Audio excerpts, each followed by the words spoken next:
Manusia merupakan makhluk sosial yang membutuhkan komunikasi dalam berhubungan dengan manusia lainnya. Hal tersebut tentu membutuhkan alat dalam menunjang komunikasi. Alat tersebut salah satunya adalah bahasa.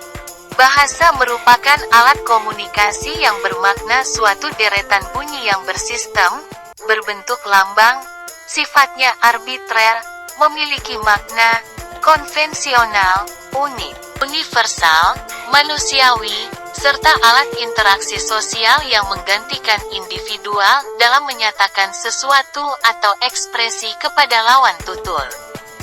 Oleh sebab itu, bahasa sangat dibutuhkan dalam keberlangsungan hubungan komunikasi antar sama lain. Bahasa Indonesia adalah jati diri masyarakat bangsa Indonesia yang memiliki ciri khas tersendiri.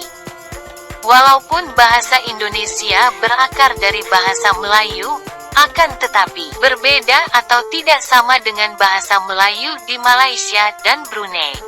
Dalam konteks lain, setiap individu juga memiliki kekhasan yang tercermin dalam bahasa yang digunakannya dalam pilihan kata, penataan kalimat, aksentuasi atau intonasinya yang membedakan antara bahasa yang satu dengan bahasa yang lainnya.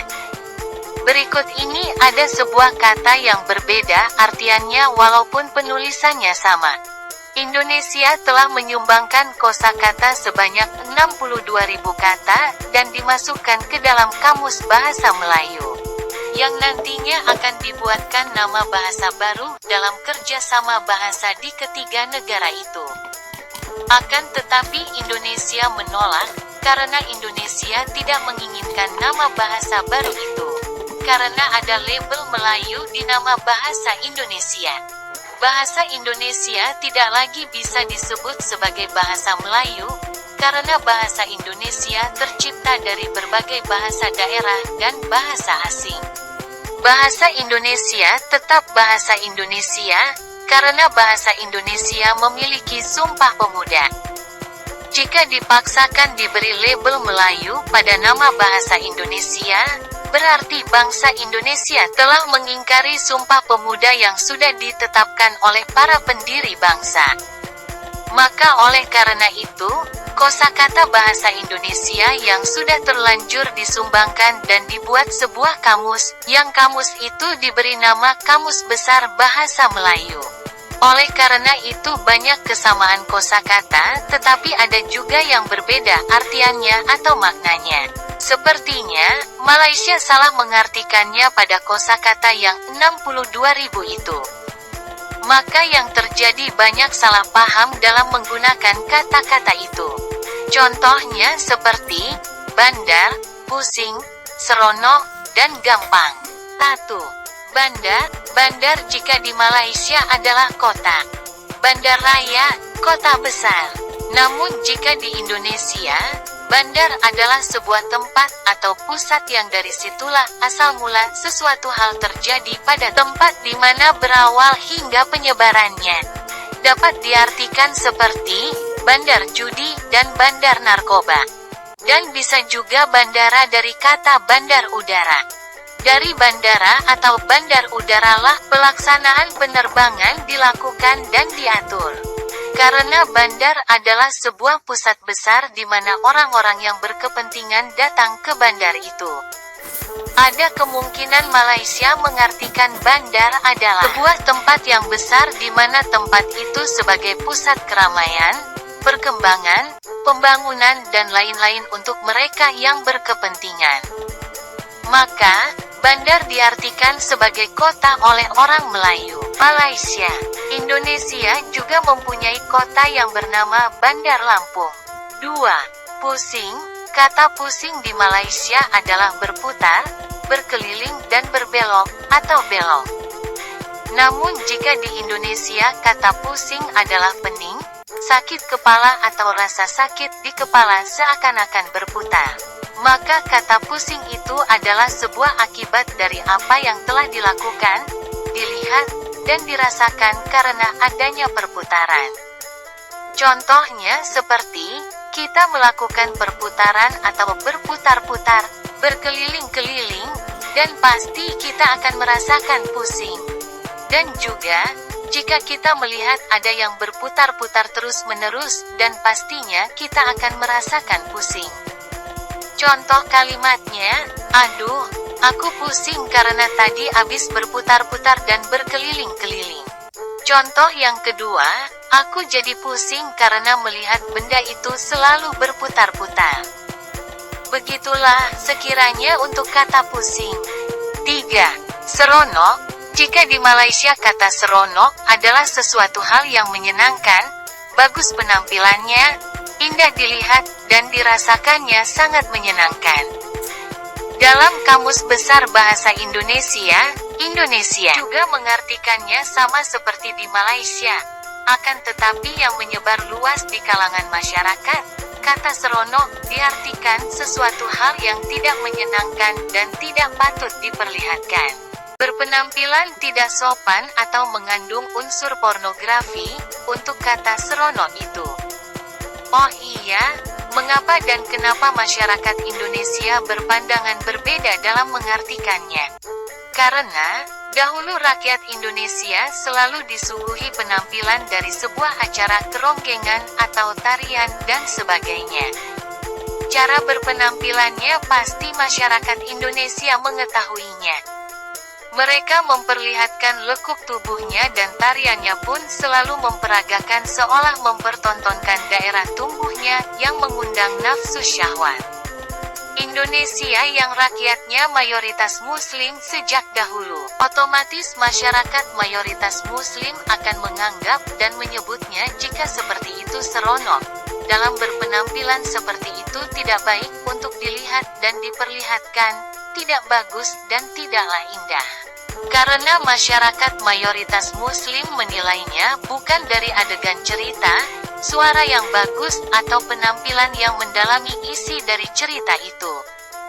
Tapi masyarakat mayoritas muslim menilainya dari cara berpakaian dan juga adegan yang tidak patut diperlihatkan atau dilihat hingga sampai mempertontonkan aurat yang seharusnya ditutup.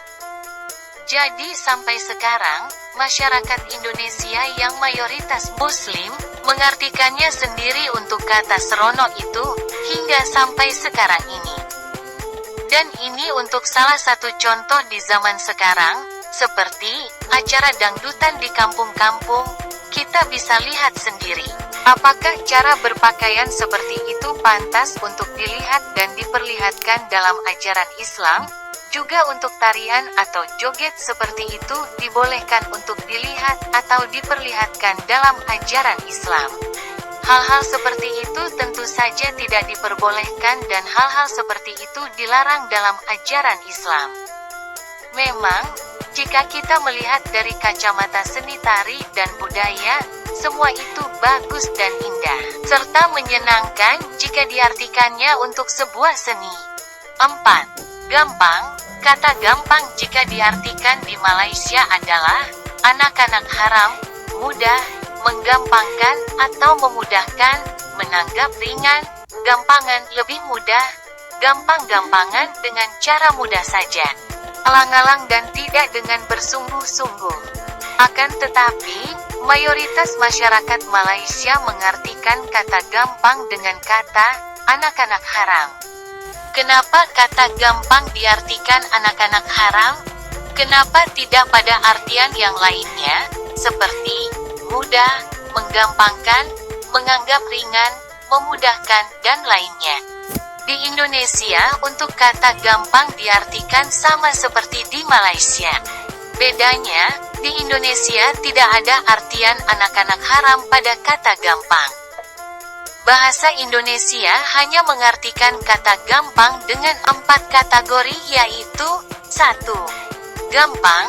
Gampang dapat diartikan dengan mudah, tidak sukar, enteng, remeh, dan sepele. 2. Menggampangkan. Menggampangkan dapat diartikan memudahkan, membuat menjadi mudah, menganggap enteng, meremehkan.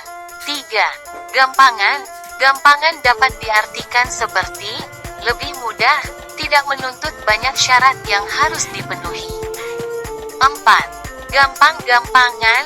Gampang-gampangan dapat diartikan seperti dengan secara mudah, tidak dengan sungguh-sungguh.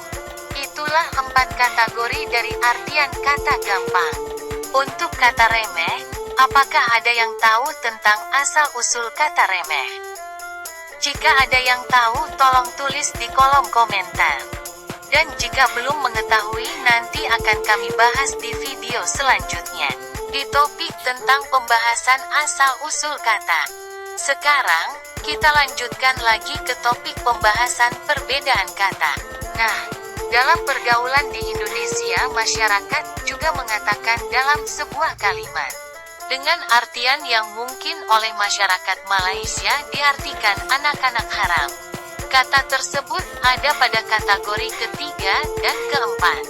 Contoh kalimatnya adalah, kamu ini jangan jadi wanita gampangan dong. Atau dengan kalimat seperti ini, nah, itu ada wanita gampang-gampangan. Ini hanya dalam konteks pergaulan dari kalangan anak-anak muda yang senang keluyuran setiap malam hingga larut malam. Untuk artian kalimat di atas pada wanita gampangan dan wanita gampang-gampangan, yaitu, wanita itu mudah saja diajak kemana-mana, berbuat apapun tanpa adanya syarat apapun ketika dipinta oleh pasangannya. Hingga sampai ke urusan dalam tindakan pornografi dan perbuatan asusila yang disengaja. Apakah masyarakat Malaysia tahu apa itu asusila? Asusila adalah tindakan yang melanggar norma-norma agama, juga bertentangan dengan hukum dan dianggap sebagai perbuatan yang tidak patut dilakukan.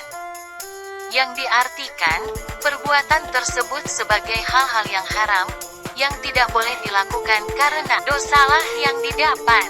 Mungkin seperti itu masyarakat Malaysia mengartikan kata gampang sebagai anak-anak haram. Demikian penjelasan dari kami, semoga dapat menambah wawasan dan pengetahuan. Kurang lebihnya mohon maaf. Sekian dari kami, terima kasih. Sampai jumpa lagi.